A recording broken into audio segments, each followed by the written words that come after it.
Good morning, my friends. Grim here. I hope all is well. Welcome to another 10-minute deck tech featuring another super cool pre-modern deck. This is Mono Blue Control, sometimes known as Blandstill. And as you can deduce by those names, we are a deck seeking to leverage the power of a monocolored land base alongside the power of the card Standstill, one of the most impactful card advantage engines in this format. Those two things combined with all the permission you could ever wish for in some really interesting tech that comes about as a result of us being limited to one color makes this deck an absolute delight, both to brew and to pilot. I hope these videos have been enjoyable for you. I've been really enjoying making them because I think Premodern's sweet, but also because Premodern content is in some ways immortal. It will stand the test of time, hopefully. I hope your experience has been the same with this format. Without any further ado, let's get into the deck. Having already explained the strategy, we'll just jump right in to go line by line. The strength of this deck in many ways is its land base. Monocolored strategies have the land base as a strength and have the restriction to one color as a weakness. That is a general rule, but the lands are very, very strong in Premodern. We have 26 of them total. Mishra's Factory, Wasteland, and Fairy Conclave all should need no introduction. The former and the latter are actually our two major win conditions. We are, of course, attacking the opponent to death if we're winning 99% of the time, despite being a control deck, and Wasteland is just one of the most potent forms of interaction in the format. Shout out, though, to the lesser-known Quicksand, rounding out the utility lands here. As a 4-of, it enters untapped, it produces colorless mana, and it has an activated ability: tap and sacrifice Quicksand. Target attacking creature without flying gets -1/-2 until end of turn. This deck, as you may well imagine, does have a weakness to aggro strategies, to weenies, to early go wide, get 'em dead type of decks. Quicksand is actually one of a surprisingly large number of ways that a mono blue control deck can really respect and compete against those types of strategies. The land base as a whole, rounded out by 10 islands, and I have to take a moment to discuss the aesthetics, as always, especially important in a monocolored deck. The Mirage Island cycle is top-notch, all of them done by Douglas Schuler. This Sunrise one, or maybe Sunset, I don't actually know, is arguably the best, but to me, most suited to a multicolored deck. And this one on the end here is absolutely lovely with a palm tree, but I reserve that for playing Stasis, which leaves us with one of these two in the middle. And although I like this one just fine, it's an excellent old land, this one that we're using here is just a notch above, if you ask me. So that's land base, guys. It is, of course, a major strength, as mentioned, especially when we're playing the namesake card of Standstill. Of course, the whole concept of this card is explained by the name before you even read the rules text. And he or she who makes the most land drops and who has the most utility out of those land drops under a standstill has the advantage.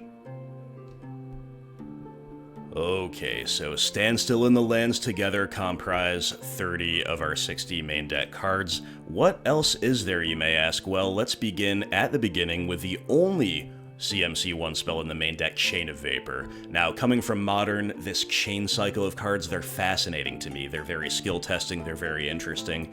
Chain of Vapor has multiple upsides in a deck like this. Number one, probably more often than not, we don't actually have a non-land permanent to present to the opponent, thus they can't consider chaining the spell back at us. Number two, it's actually sometimes beneficial for us in multiple different ways if we do. And number three, we're a mono blue deck, we lack traditional forms of removal, so Chain of Vapor can serve as kind of clumsy removal by bouncing something back to the opponent's hand and subsequently countering it. And that is a bit of a 2-for-1, but we generate so much card advantage in the late game. This is a good way to turn on our otherwise dead counterspells and otherwise just catch up if we're behind on board. Speaking of those counterspells, I'm going to jump ahead of Impulse here to talk about Miscalculation, Mana Leak, and Counterspell. The latter two, of course, both 4-ofs, both need no introduction. They're both excellent. Sometimes you'll want Mana Leak, sometimes you'll want Counterspell. Usually, if you want Mana Leak, of course, it is because you have some kind of a colorless land to hold up. And the utility of holding up, for example, Quicksand, which can also help cast Mana Leak against a prospective attacker or a prospective spell, is very, very nice. And Counterspell, of course, just slamming the door on whatever OP's trying to cast. Miscalculation, a little bit lesser known, a little bit lesser powered, but very important nonetheless. It's kind of a downgraded Mana Leak, in that the opponent only has to pay 2 for an otherwise identical effect, but you can cycle it for 2 as well, enabling us to dig through the deck. And that segues nicely into the 4-of Impulse, which pairs so nicely with all 3 of those other spells, in that you're holding it up while you're holding those counters up. And if you don't need to use the counters, or if you decide you can afford to let something resolve, on the opponent's end step, it is Impulse time. And with all of our various answers and all of our various outs, and also being able to kind of skip past, dead counter spells again, for example, if that's what's happening, Impulse is very, very key to making the whole thing tick. Before we move on to the top end, the catch-up cards, kind of the I win cards, the big X for 1 potential cards, and the win cons, I just want to take a moment to note how well Standstill plays with everything that we've mentioned so far. So of course, if you're making more land drops and your lands are better than the opponent's, they are damned if they do, damned if they don't. If they don't cast any spells, they're going to lose to your land base, and if they do, you're getting a 3-for-1 off of the Standstill. Better yet, the Standstill is cracked, for lack of a better term, with the opponent's spell on the stack. So you can even draw into permission and counter the spell that they wanted to resolve so badly that they cracked the Standstill. But moving on to the remainder of the deck, we've got 4 copies of Powder Keg and 3 copies of Naviniral's Disc, both of which are our sweepers.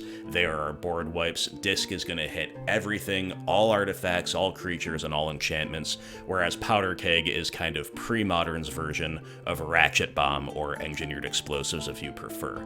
These cards, of course, are very necessary given Mono Blue's lack of hard removal, whether it be for creatures, enchantments, or artifacts, when they've resolved. Fact or Fiction ×2, Rainbow Efreet, and Morphling all represent really good late-game options. Between Fact or Fiction and Standstill, we can bury the opponent in card advantage. Rainbow Efreet is just a 3-power flyer with a phasing activated ability, meaning after you stick it with maybe 6 mana, your opponent can virtually never remove it. And Morphling is super utility rich, and again, it's a late game mana sink and win condition. Some very interesting ones that can combine with Factory and Conclave to get us over the line. Now, just before we get into the sideboard, note how clean this main deck is, but that doesn't mean that there's not room for spice, preference, and innovation. Exclude, Dismiss, Forbid, Capsize, Force Spike, these are just a few of the many different permission spells you can main deck in a shell like this to tailor to your preferences or your expected meta. But moving on to the sideboard, and speaking of permission, Annul, such an all-star, such a feel-good card, counter target artifact or enchantment spell for merely 1 mana. Hibernation, of course, very, very nice indeed, bouncing all green permanents to their owner's hands, doing a hyper-powered Chain of Vapor impression in the right matchup. We've got lots of anti-red deck wins hate with 3 copies of Chill, 2 of Blue Elemental Blast, and 1 of Hydro Blast. We've got Tormod's Crypt ×2 for all your grave cleansing needs, and the delightful Teferi's Response as a 2-of rounds out this sideboard. Counter target speller ability and opponent controls that targets a land you control. If a permanent's ability is countered this way, destroy that permanent and draw 2 cards. Doesn't get much better than that. Well, thank you very much for watching, my friends. I do hope, as always, you enjoy the content. Let me know in the comments below what your thoughts are on the video format, on the archetype, on Premodern as a whole. I hope to see you across the table, virtually or otherwise, from me one day. Until then, I hope to hear from you as mentioned in the comments below. Mono Blue Control, very sweet one. I hope you enjoy it if you take it for a spin, and I hope to see you for the next video.